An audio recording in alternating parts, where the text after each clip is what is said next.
এই দুপুরবেলায় down local ট্রেনটায় একেবারেই ভিড় নেই।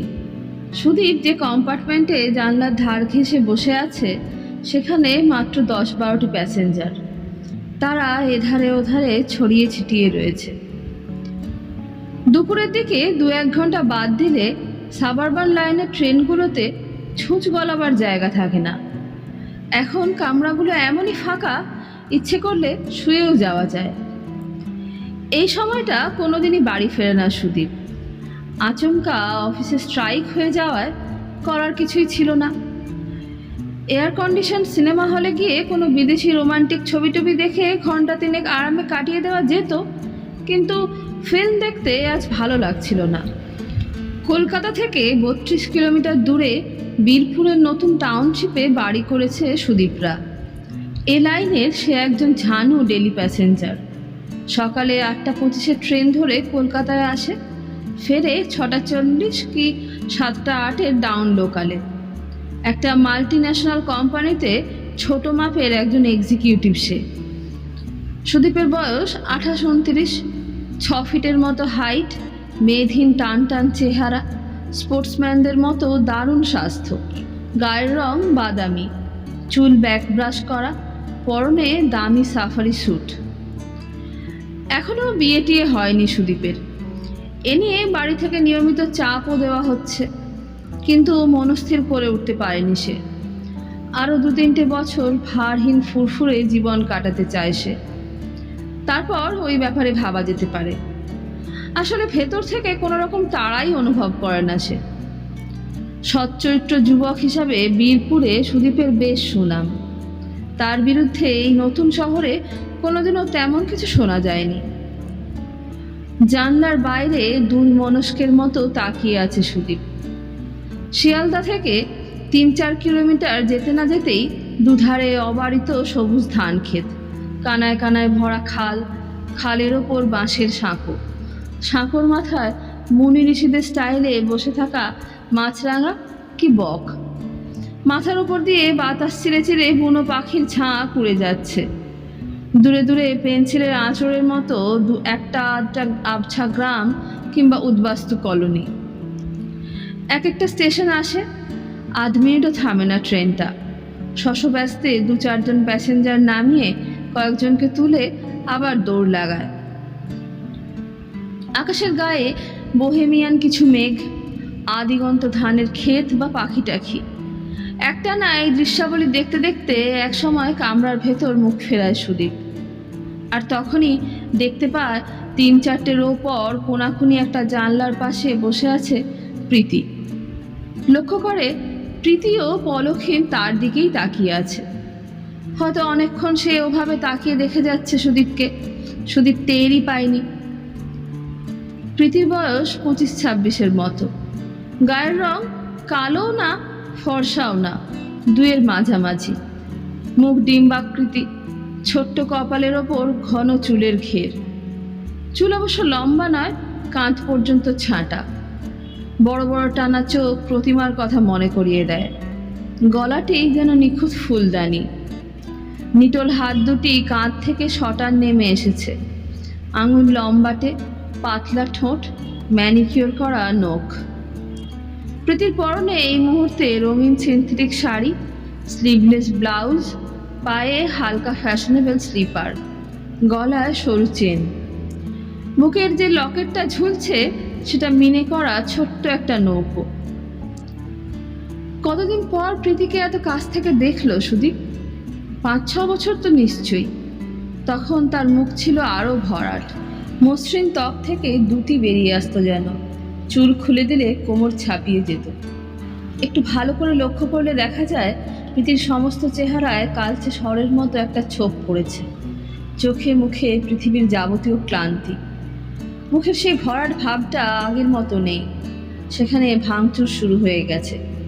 কণ্ঠার হাড় খানিকটা ফুঁড়ে বেরিয়েছে। দৃষ্টিতে আর নিষ্পাপ সারল্য নেই, সেখানে এক কর্কশ রুক্ষতা, হয়তোবা আক্রোশ। তাকিয়ে থাকতে থাকতে ভীষণ অস্বস্তি হচ্ছিল সুদীপের। চোখ দুটো সরিয়ে আবার যে জানলার বাইরে তাকাবে তাও পারছিল না। জাদুকরীর মতো রহস্যময় কোনো শক্তিতে প্রীতি তার চোখ দুটিকে নিজের চোখের ভেতর আটকে রেখেছে। রোজ এই লাইনে সকালে কলকাতায় গিয়ে সন্ধে ফিরে আসে সুদীপ। আগেই তার কানে এসেছে প্রীতিও নাকি নিয়মিত কলকাতায় যায়, কিন্তু অনেক দিন তার সঙ্গে দেখা হয়নি। হয়তো তার যাতায়াতের সময় আলাদা। আজ এতকাল বাদে দুপুরের এই ফাঁকা ট্রেনে প্রীতির সঙ্গে হঠাৎ দেখা হয়ে যাওয়াটা যেন অদৃশ্য নিয়তিরই নির্দেশ। স্বয়ংক্রিয় কোনো নিয়মে কখন যে সুদীপ তার মুখোমুখি এসে বসে নিজেই জানে না। কতদিন পর এত কাছে এসে বসলো সুদীপ? 5-6 বছর তো হবেই। প্রীতির শরীরে অল্প স্বল্প ভাঙচুর শুরু হয়েছে ঠিকই, কিন্তু এখনও থেকে গেছে অভ্রান্ত তীব্র আকর্ষণ, অবিকল যেমনটি ছিল 5-6 বছর আগে। সুদীপের হৃৎপিণ্ডে হাজারটা ঘোড়া ঝড় তুলে ছুটতে থাকে, তার নিঃশ্বাস গাঢ় হয়ে আসে। হঠাৎ সুদীপ বলে, অনেকদিন পরে তোমার সঙ্গে দেখা হলো। প্রীতি স্থির চোখে তাকিয়েই আছে। তার চাউনি বুঝিয়ে দেয় পৃথিবীর কাউকেই সে বিশ্বাস করে না। আস্তে মাথাটা সামান্য হেলিয়ে অত্যন্ত নিষ্পৃহ ভঙ্গিতে বলে, হ্যাঁ। অথচ একসময় রোজ আমাদের দেখা হতো। তারপর বলতে বলতে হঠাৎ থেমে যায় সুদীপ। প্রীতি উত্তর দেয় না। সুদীপের কথাটা ঠিক। বছর 6 আগে পর্যন্ত বীরপুরে তাদের পাড়াতেই বাড়ি ভাড়া করে থাকতো প্রীতিরা। সুদীপদের বাড়ির পর খানিকটা ফাঁকা জায়গা, তারপর ওদের ছোট্ট একতলা। বাড়িওয়ালার বদলির চাকরি, আজ দিল্লি, কাল হায়দ্রাবাদ, পরশু বরোদা, এই করে অনবরত ছুটতে হতো তাকে। প্রীতিরাই গোটা বাড়িটা নিয়ে থাকতো। চমকে দেবার মতো কোনো ব্যাকগ্রাউন্ড নেই প্রীতিদের। সাদা মাটা মিডিল ক্লাস ফ্যামিলি যেমন হয় অবিকল তাই। প্রীতিরা 3-4 ভাই বোন। প্রীতি সবার বড়, এছাড়া মা আর বাবা। বাবা একটা প্রাইভেট ফার্মে মাঝারি ধরনের চাকরি করতেন। অঢেল টাকা পয়সা, পর্যাপ্ত আরাম না থাকলেও অভাব ছিল না। প্রীতিরা ছিল সুদীপদের সবচেয়ে কাছের প্রতিবেশী। দুবাড়ির লোকজনদের মধ্যে মেলামেশা যাতায়াত ছিল যথেষ্ট। রক্তের সম্পর্ক না থাকলেও ওরা প্রায় আত্মীয়র মতোই। সুদীপ যখন সায়েন্স কলেজে এমএসসি পড়ছে, তখন প্রীতি বীরপুর কলেজে বিএ ফার্স্ট ইয়ারে। যৌবনের সেই গোড়ার দিকে সুদীপ আর প্রীতির মনে হয়েছিল পরস্পরকে ছাড়া বেঁচে থাকার মানে নেই। হয়তো তারা যা চেয়েছিল একদিন তাই পেয়ে যেত। দুই বাড়ির অভিভাবকদেরও সেই রকম ইচ্ছাই যে ছিল মোটামুটি তা তারা জানত। কোথাও কোনো বাধা ছিল না, শুধু সায়েন্স কলেজ থেকে বেরিয়ে সুদীপের একটা চাকরি পাওয়া আর প্রীতির বিএটা পাশ করা। তারপরেই হয়তো দুবাড়ির মা বাবারা আনুষ্ঠানিকভাবে সিদ্ধান্ত নিতেন। কিন্তু ভবিষ্যতের যে ছকটা তারা কেটে রেখেছিল সেটা খুবই ক্ষণস্থায়ী। তাদের ঠুনকো স্বপ্ন একদিন তছনছ হয়ে যায়। সুদীপ সবে সায়েন্স কলেজ থেকে বেরিয়েছে আর প্রীতির 2nd ইয়ার চলছে। হঠাৎ অফিসে ম্যাসিভ হার্ট অ্যাটাক হলো প্রীতির বাবার। হাসপাতাল বা নার্সিংহোম পর্যন্ত তাকে নিয়ে যাবার সুযোগ পাওয়া যায়নি। বাবার মৃত্যুর পর প্রীতিদের সংসার একেবারে অথৈ জলে গিয়ে পড়ে। সুদীপের মা বাবা যতটা পেরেছেন করেছেন।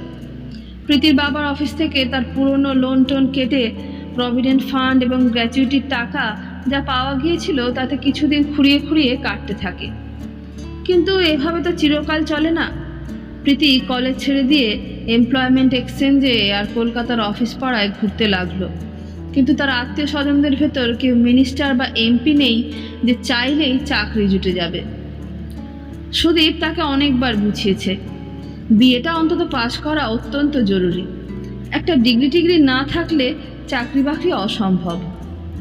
প্রীতি সেটা ভালো করেই জানতো, কিন্তু সংসার যখন ডুবে যাচ্ছে পড়াশোনা চালানোর মতো শৌখিনতা তার মানায় না। অবশ্য সুদীপ এবং তার বাবাও প্রীতির একটা কাজের জন্য একে ওকে ধরেছেন, কিন্তু তারাও সাধারণ মধ্যবিত্ত। তাদের সামর্থ্য আর কতটুকু? ক্ষমতাবান আত্মীয় স্বজন বা জানাশোনাও তাদের তেমন কেউ নেই যাকে ধরলে কাজ হয়। এদিকে হাতের টাকা ফুরিয়ে গিয়েছিল প্রীতিদের। কয়েক মাস বাড়ি ভাড়া দিতে না পারায় বাড়িওয়ালা উঠে যাবার জন্য নোটিশ দিয়েছে। নিজেদের সংসার চালিয়ে 5-6 জনের আরেকটি পরিবার টানা অসম্ভব, বিশেষ করে সুদীপদের পক্ষে। তাদের বাড়িতেও বাবা ছাড়া তখন আর কারো চাকরি টাকরি হয়নি। যতদিন প্রীতির বাবার প্রভিডেন্ট ফান্ডের টাকা ছিল, তার সঙ্গে সুদীপদের সাহায্য মিলিয়ে জোড়াতালি দিয়ে কোনো রকমে তারা চালিয়ে নিচ্ছিল। কিন্তু হাতের টাকাটুকু ফুরিয়ে যাবার পর সংসার প্রায় অচল হয়ে যায় প্রীতিদের। এদিকে যথেষ্ট সহানুভূতি সত্ত্বেও ক্রমশ সুদীপের মা বাবা বিরক্ত হতে শুরু করেছিলেন। নিজেদের সংসার বাঁচিয়ে তবে তো অন্যের সম্বন্ধে উদারতা দেখানো যায়। পরের দিকে প্রীতিদের বাড়ির কেউ এলে মুখ গম্ভীর হয়ে যেত মা বাবার। এই সময় 2 বছরের একটা ট্রেনিং নিয়ে হায়দ্রাবাদ চলে যায় সুদীপ। যাবার আগে প্রীতিকে বলেছিল কোনো রকমে কষ্ট করে 2 বছর যেন কাটিয়ে দেয় সে। ট্রেনিংয়ের পর ফিরে এলে ভালো কিছু একটা সে পাবেই, তখন আর দুশ্চিন্তার কারণ থাকবে না। হায়দ্রাবাদে গিয়ে ট্রেনিং পিরিয়ডে সুদীপ যে অ্যালাওয়েন্স পেত, তাতে টায়াটোয় তার খরচটাই চলে যেত। তা থেকে বাঁচিয়ে যে কিছু পাঠাবে তার উপায় ছিল না। হায়দ্রাবাদে যাবার পর প্রীতিকে সপ্তাহে 1খানা চিঠি লিখত সুদীপ। প্রথম 1টা মাস নিয়মিত উত্তর পেয়েছে সে। তারপর থেকে প্রীতির চিঠি বন্ধ হয়ে যায়। সুদীপ খুবই উদ্বিগ্ন হয়ে ওঠে। মাকে চিঠি লিখে প্রীতিদের সম্পর্কে জানতে চেয়েছিল সে। মা উত্তর দিতেন ঠিকই, কিন্তু প্রীতিদের ব্যাপারে একটি লাইনও লিখতেন না। অনেকবার লেখার পর মা জানিয়েছিলেন প্রীতিরা তাদের পাড়া থেকে উঠে গেছে, তাদের নতুন ঠিকানা তার জানা নেই। আরও যে কথাটা লিখেছিলেন সেটা খুবই মারাত্মক। এরপর থেকে প্রীতিদের সম্পর্কে সুদীপ যেন মাথা না ঘামায়। প্রীতি এমন কিছু কাণ্ড করেছে যা মা হয়ে তার পক্ষে লেখা সম্ভব নয়। সুদীপ একবার ভেবেছিল হায়দ্রাবাদ থেকে সেই মুহূর্তে বীরপুর ফিরে আসে, কিন্তু মিডল ক্লাস মানসিকতা তাকে ফিরতে দেয়নি। হায়দ্রাবাদের এই ট্রেনিংটা তাকে অনেক কিছুই দেবে, ভালো চাকরি, ভবিষ্যতে নিরাপত্তা, এমনকি বিদেশে যাবার সুযোগ। এটা হাতছাড়া করা যায় না। একটি মেয়ের চেয়ে এই ট্রেনিং অনেক বেশি মূল্যবান। তবে প্রীতির জন্য চাপা একটা কষ্ট তার বুকের ভেতর থেকেই যায়। 2 বছর পর হায়দ্রাবাদ থেকে ফিরে প্রীতিদের সম্পর্কে সব খবরই পেয়ে যায় সুদীপ। একসঙ্গে পুরোটা কেউ তাকে বলেনি, টুকরো টুকরো ভাবে তার কাছ থেকে সে যা শুনেছে জোড়া লাগালে এরকম দাঁড়ায়। চাকরি বাকরি না পেয়ে শেষ পর্যন্ত সেই পুরনো রাস্তায় নেমে গেছে প্রীতি। সংসার বাঁচাবার জন্য সে রোজ কলকাতায় গিয়ে হোটেলে হোটেলে রাত কাটিয়ে আসে। নিজের শরীরের দামে ভাই, বোন এবং মাকে রক্ষা করতে চেষ্টা করছে। এতে নতুনত্ব কিছু নেই, সেই পুরনো গল্প, পুরনো সমস্যা। প্রথম ব্যাপারটা গোপনই ছিল। জানাজানি হবার পর পাড়ার লোকেরা জোর করে প্রীতিদের তুলে দেয়। এমন একটি মেয়ে থাকলে আবহাওয়া দূষিত হয়ে যাবে। তাড়িয়ে দেবার পর বীরপুরের উত্তর দিকের শেষ মাথায় প্রীতিরা একটা বাড়িতে উঠে যায়। সব জানার পর বিষাদে মন ভরে গেছে সুদীপের। ভেবেছে তখনই প্রীতির কাছে ছুটে যায়, কিন্তু বাধাটা এসেছে নিজের ভেতর থেকেই। তার চরিত্রে বিস্ফোরণ ঘটাবার শক্তি বা সাহস কোনোটাই নেই। নেহাতি সব দিক বাঁচিয়ে নিজের সুনাম এবং ভবিষ্যৎ রক্ষা করে যদি কিছু করা যায়, এমনই মাঝারি মাপের অত্যন্ত সাধারণ মধ্যবিত্ত যুবক সে। প্রীতি নরকের যে লেভেলে নেমে গেছে, সেখান থেকে তাকে তুলে আনার শক্তি বা দুর্জয় সাহস সুদীপের নেই। প্রীতির কাছে তার আর যাওয়া হয়নি। নিজের সুরক্ষিত দুর্গে দাঁড়িয়ে প্রীতির জন্য তার কষ্ট হয়েছে ঠিকই, কিন্তু এই কষ্টের তীব্রতা ক্রমশ ফিকে হয়ে গেছে। হায়দ্রাবাদ থেকে ফেরার পর বেশি দিন বসে থাকতে হয়নি। 3 মাসের মধ্যেই মাল্টিন্যাশনাল কোম্পানিতে এক্সিকিউটিভের পোস্ট পেয়ে যায় সুদীপ। তারপর এতদিন বাদে ফাঁকা ট্রেনের কামরায় প্রীতির সঙ্গে দেখা হলো। সুদীপ এবার জিজ্ঞেস করে, কেমন আছো প্রীতি? প্রীতির মুখ আগের মতোই নিরাসক্ত। আবেগশূন্য গলায় সে বলে, বেঁচে আছি। একটু চুপ করে থাকে সে, তারপর আবার শুরু করে, আপনি তো বেশ ভালোই আছেন মনে হচ্ছে। আপনি শব্দটা সুদীপের কানে সামান্য ধাক্কা দিয়ে যায়। সে বলে, ভালো আর কি, একটা চাকরি পেয়েছি, সেটাই করে যাচ্ছি। কিন্তু কি? তুমি এক সময় আমাকে তুমি করেই বলতে। হয়তো বলতাম, ঠিক মনে পড়ে না, বা পড়লেই বা কি বলে অদ্ভুত হাসি প্রীতি। সে কি ইঙ্গিত দিয়েছে বুঝতে অসুবিধা হয় না। সুদীপ ভেতরে ভেতরে অস্বস্তি বোধ করে। একবার ভাবে নিজের সিটে ফিরে যায়, কিন্তু প্রীতির শরীরে এখনো এমন প্রবল আকর্ষণ রয়েছে যা দুর্দান্ত কোনো শক্তিতে তাকে মুখোমুখি বসিয়ে রাখে। সুদীপ সামনের দিকে অল্প ঝুঁকে বলে, হায়দ্রাবাদ থেকে তোমাকে রেগুলার চিঠি লিখেছি, প্রথম দিকে তোমার উত্তর পেলেও। তাকে থামিয়ে দিয়ে প্রীতি বলে ওঠে, ওসব কথা থাক। আপনি নিশ্চয়ই জানেন আপনাদের পাড়া থেকে আমাদের গায়ের জোরে তুলে দেওয়া হয়েছিল, কারণটাও আপনার অজানা নেই। এরপর আপনাকে চিঠি লেখার কোনো মানে কি হয়? সুদীপ হকচকিয়ে যায়, বলে, তবু। প্রীতি উত্তর দেয় না, তার কপাল সামান্য কুঁচকে যায় শুধু। অনেকক্ষণ চুপচাপ। তারপর প্রীতি হঠাৎ জিজ্ঞেস করে, হায়দ্রাবাদ থেকে কবে ফিরেছেন? বছর 4 হবে বলেই থমকে যায় সুদীপ, কেননা এরপর নিশ্চয়ই একটি মারাত্মক প্রশ্ন করে বসবে প্রীতি। বীরপুর তো খুব বড় শহর নয়, আর প্রীতির এতই দুর্নাম যে তার বাড়িটা সবাই চেনে। খোঁজ খবর নিয়ে একবারও কি সেখানে যেতে পারতো না সুদীপ? অস্বস্তি এবং উৎকণ্ঠায় শ্বাস আটকে যায় তার। প্রীতি শুধু বলে, ও। কিন্তু সেই ভয়ানক প্রশ্নটা আর করে না। একটু অপেক্ষা করে সুদীপ। ফুসফুসের আবদ্ধ বাতাস আস্তে আস্তে বার করে দিয়ে কি ভেবে সে একেবারে আলাদা প্রসঙ্গে চলে যায়। এই দুপুরবেলা কোত্থেকে ফিরছো? প্রশ্নটা অপ্রয়োজনীয়। সুদীপ ভালো করেই জানে প্রীতি কোত্থেকে ফিরছে, কিন্তু অন্য পক্ষের যেখানে আদৌ কৌতূহল নেই, শুধুই গভীর অনাসক্তি, সেখানে কথা চালিয়ে যেতে হলে কিছু না কিছু বলতেই হয়। প্রীতি বলে, আর কোত্থেকে? কলকাতায় গিয়েছিলাম, সেখান থেকে ফিরছি। জেনে শুনেও সুদীপ এবার জিজ্ঞেস করে, তুমি কি রেগুলার কলকাতায় যাও? না গিয়ে উপায় কি? বেচা কেনার অত বড় বাজার আর কোথায় পাবো? প্রীতি সঠিকভাবে কি বলতে চায় বুঝতে না পেরে সুদীপ বলে, বাজার মানে? এদিকে ইলেকট্রিক ট্রেন ঝড় তুলে মাঠ ঘাট ধানক্ষেত পেরিয়ে যেতে থাকে। প্রীতি বলে, বাজার মানে বাজার। বলতে বলতে ঝপ করে গলা নামিয়ে দেয়, নিজেকে রোজ আমি ওখানে বেচতে যাই। হঠাৎ সমস্ত চলাচলের ওপর আশ্চর্য স্তব্ধতা নেমে আসে। ট্রেনের শব্দ, বাইরে উল্টোপাল্টা হাওয়ার আওয়াজ বা হকারদের হাঁকাহাঁকি কিছুই যেন শুনতে পায় না সুদীপ। এত স্পষ্ট করে কঠিন সত্যটা প্রীতি যে বলতে পারে তা ছিল অভাবনীয়। অনেক পাল্টে গেছে সে। কিছুক্ষণ বাদে ট্রেন একটা স্টেশনে এসে থামলে চমকে ওঠে সুদীপ। প্ল্যাটফর্মে পাথরের ফলকে বাংলা, হিন্দি এবং ইংরেজিতে নাম লেখা রয়েছে উদয়পুর। উদয়পুরের পরই বীরপুর, মাঝখানে 4 কিলোমিটারের দূরত্ব।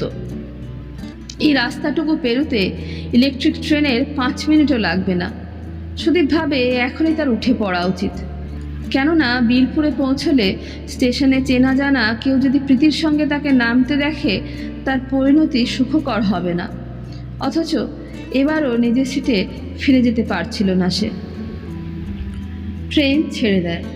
বুকের ভেতর হৃৎপিণ্ডের প্রবল উত্থান পতন অনুভব করতে করতে সুদীপ বলে, তোমার সঙ্গে আর কি দেখা হবে না? প্রীতি উত্তর দেয় না, অদ্ভুত চোখে শুধু তাকিয়ে থাকে। সুদীপ টের পায় তার স্নায়ুমণ্ডলী এই মুহূর্তে প্রচণ্ড উত্তেজনায় টান টান হয়ে যাচ্ছে। বলে, কাল বিকেলে 5:30টার সময় মেট্রোর নিচে আমি ওয়েট করব, তুমি কি আসবে? মানে বুঝতেই পারছো, বীরপুরে দেখা করাটা। ঘাড় ঈষৎ কাত করে প্রীতি। তার চোখে আগুনের ফুলকির মতো কিছু একটা দেখা দিয়েই মিলিয়ে যায়। অত্যন্ত শান্ত গলায় সে বলে, আমার সময়ের কত দাম আপনার ধারণা আছে? কি উত্তর দিতে যাচ্ছিল সুদীপ, কিন্তু ট্রেনের স্পিড আচমকা কমে যাওয়ায় চমকে জানলার বাইরে তাকায়। আর তখনই খানিকটা দূরে বীরপুর স্টেশনের লাল বাড়িটা তার চোখে পড়ে। কয়েক সেকেন্ডের ভেতর ট্রেন ওখানে পৌঁছে যাবে। শশব্যস্তে ধড়মড় করে উঠে দরজার দিকে পা বাড়ায় সুদীপ। প্রীতি তাকিয়েই ছিল। সুদীপের মনোভাব বুঝতে তার অসুবিধা হয় না। চাপা কর্কশ গলায় ডাকে, শুনুন। থমকে দাঁড়িয়ে যায় সুদীপ। প্রীতি বলে, আমি খুব খারাপ, কিন্তু আমার চেয়েও আপনি অনেক খারাপ, বলে আঙুল বাড়িয়ে দরজা দেখিয়ে দেয়। যান। ঊর্ধ্বশ্বাসে দরজার দিকে এগিয়ে যায় সুদীপ। ট্রেন স্টেশনে থামতে না থামতেই লাফিয়ে নেমে প্ল্যাটফর্মের ওপর দিয়ে ছুটতে থাকে। পেছনে ফিরে তাকাতে তার আর সাহস হয় না। গল্পটি যদি আপনার ভালো লেগে থাকে তাহলে আমাদের চ্যানেলটিকে সাবস্ক্রাইব করবেন। আর আপনি যদি ভিডিওটি আপলোড করা 7 দিনের মধ্যে ভিডিওটি দেখে থাকেন তাহলে ভিডিওটিতে হাইপ দিতে পারেন।